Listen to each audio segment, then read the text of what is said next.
Your Royal Highness, Excellencies, distinguished delegates, it is my distinct honor to invite Her Royal Highness Princess Mahachakri Sirindon of Thailand to deliver her special address to the Commission. Your Royal Highness, the floor is open. Excellencies, distinguished delegates, ladies and gentlemen, thank you very much for inviting me today to put forward some thoughts about sustainable development. 6 years ago, I had the opportunity to join ESCAP in the first Asia-Pacific UN Zero Hunger Challenge launched in Timor-Leste. At that time, Dr. Nolene Hazer was the executive secretary. Since then, I have tried in my capacity to arrange some programs, namely agriculture and health programs in schools in Timor-Leste. Between 10 and 13 of June, I shall be in Timor-Leste again. This time I shall work also on water supply for agricultural plots that I hope will increase the production to a certain level.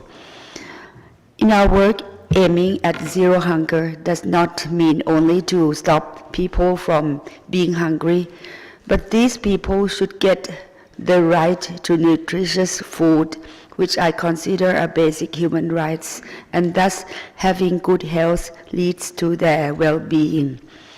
My talk will be on sustainable development. In this context, development means making the area better. People who live in underdeveloped areas should also be happier and live better. It is not to chase people who live in poverty there away to be poorer in other place and bring in richer people to live in developed housing estates that have just been built. Development is an integrated work with many dimensions and issues to be addressed.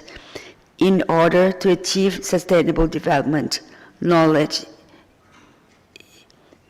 in various fields is very important.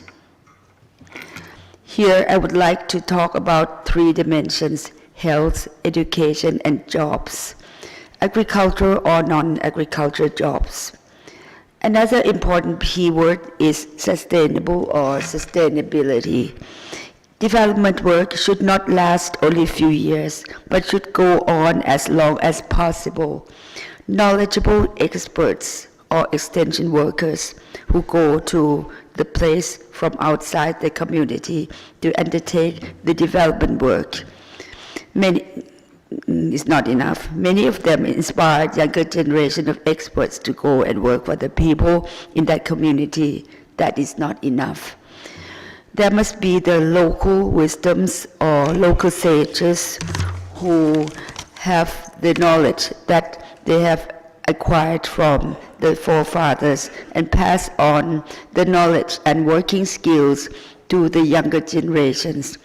These younger generations have the opportunity and access to learn more, since there are more schools than in the old days.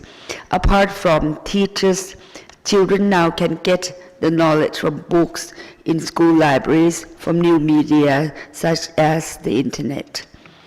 I myself work mainly in the rural areas where agriculture is still very important. Since I'm interested in education and had a doctoral degree in development education, I often visit schools and set up new ones, and more than 40 years after visiting many years. Then after visiting many villages and many schools, I saw that many children and even adults looked sickly, and they were really sick. People with bad health cannot work well, and malnourished children cannot excel in their studies. I got an idea that I should find a way to produce food and promote health in schools. In the beginning, I have not even started to improve education quality or standard. Many years ago, I traveled with personnel from the World Food Program to India. I told a colleague from World Food Program about my approach. He said, I'm a medical doctor, but I think the most important start must be education. For instance, if a mother have the access to education, her children will have more opportunity to have good health. Well, from that conversation, I assumed that we are both correct. The issue has to be addressed in a holistic way. Concerning health, many things should be done. Children have to get balanced food. We measure the weight and height of children and compare with the children's age. In the same school, there can be problems of both underweight and overweight children. We cooperate with local health center in studying and giving treatments to pregnant women, nursing mothers, and newborn babies.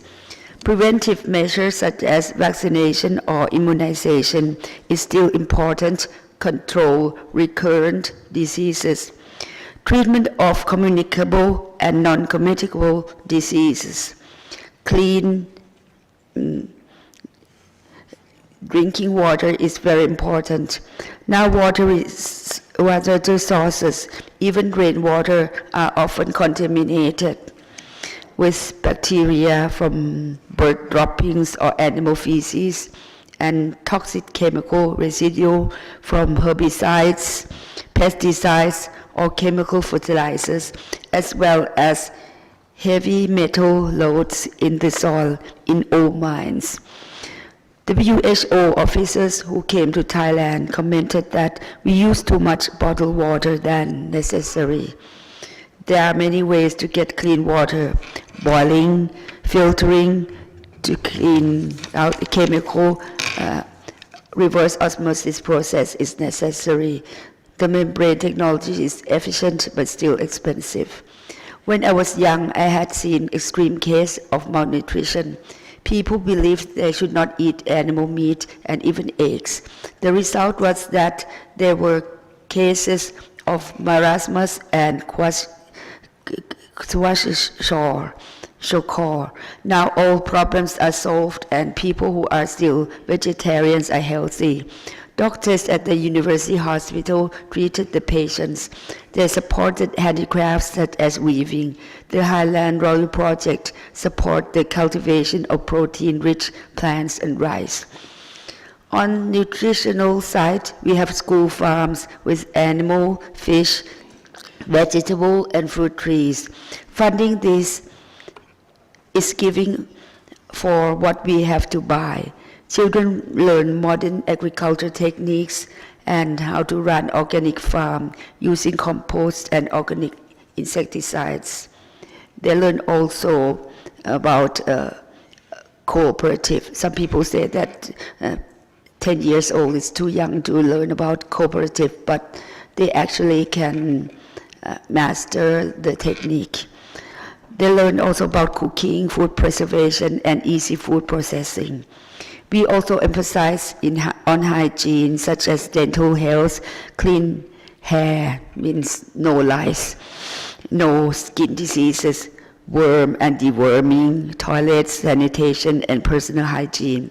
School can be used as a clinic for students and the public. Teacher or additional employees are trained to use computer for distance medicine to consult medical personnel from hospitals. Another issue is education or transferring of knowledge. It is the education is crucial to all activities in life. I have the opportunity to work with both private schools and government schools run by many agencies. Ministry of Education, local administration, border patrol, police. I use school mapping for education planning from kindergarten to higher education, as well as planning to provide transportation for students who live far away from schools. We should provide also dormitories and meals. Theoretically, a child should have access to all levels of education.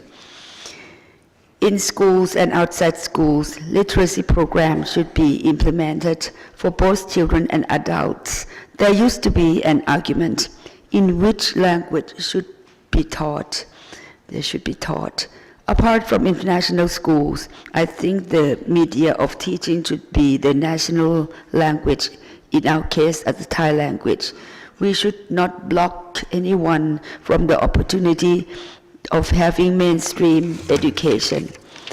For young children, teachers who can speak local or tribal languages can help the young children to understand better, but national language to be taught in the hope that all the people should get the opportunity to continue their studies in universities. It is ideal that English and other languages should be taught also. The second foreign language is also important. When I was young, I studied English as a second language, and I studied French. Some friends choose German, but now Eastern languages are as Chinese or Japanese are more popular. Some studies also languages of neighboring countries such as Malay, Burmese, Cambodian, and Vietnamese or others. Knowing many languages is the essential key to knowledge and increases the job opportunity. In many schools, children are not good in math and sciences. There should be a good approach to teach these subjects. If there are not enough qualified teachers, computer, internet, offline digital materials such as MOOCs or distant learning can help. Now we aim at two-way distant learning, so students from faraway places can also ask and answer questions. If we have good libraries, good books are helpful. I hope that the authority would promote more vocational or technical subjects, especially the arrangement of dual system that businesses or industries cooperate with educational institutes. Then we talk about jobs. When students and people have knowledge, it is easier for them to find jobs, and they get the income to look after themselves. I would like to use agriculture as an example. To promote agriculture, firstly, we need water irrigation techniques, digging farm ponds, pumping with oil or solar cells. We even have mobile solar cells now. Cloud seeding or rainmaking is helpful in drought-stricken areas. Secondly, we need good fertile soil, then good seeds or food saplings. Farmers should know about food preservation, food processing, agro-industry and marketing, food security and food safety, Cooperative system or working together suits our country well. In dry season, they can have additional income such as weaving, silk, cotton, bamboos, or rattans. Other handicrafts such as silversmiths can be sold. Other job can people in even the rural area, they can be soldiers, policemen, teachers, university lecturers, doctors, nurses, judges, or lawyers, businessmen, engineers, artists, or hotel management, etc. I'm going to talk about some challenges. In Thailand, the citizenship is one of the important issues. Our border is very porous, and also in some mountainous border area, the people cannot go and get registration. The access at the border is difficult, and no one knows exactly where the border is. Some people who do not have citizenship they do not have citizenship, and it is difficult for them to get benefits from government services such as going to hospital, learning in schools, or get the official jobs. Agriculture, and the other thing is agriculture vs. conservation. Natural resources, for example, forests are important. Forests protect water, soil, and biodiversity, especially on high mountains and high slopes. The population grows more land and needed the land for housing, agriculture, and we have more people in the country. As population grows, more land are needed for housing, agriculture, and other activities. I try my best to protect forests and regenerate income in the same time and come up with the idea. Call it in Thai สร้างป่าสร้างรายได้ which means building forest, building income.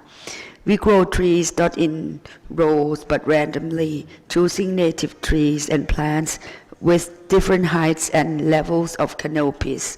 The native trees and plants usually have strong root system. These plant can collect, can hold water and soil very well. These plants can be collected by farmers. They are allowed to collect them. They, for example, collect fruits and some part of the trees without being jailed. They have economic value.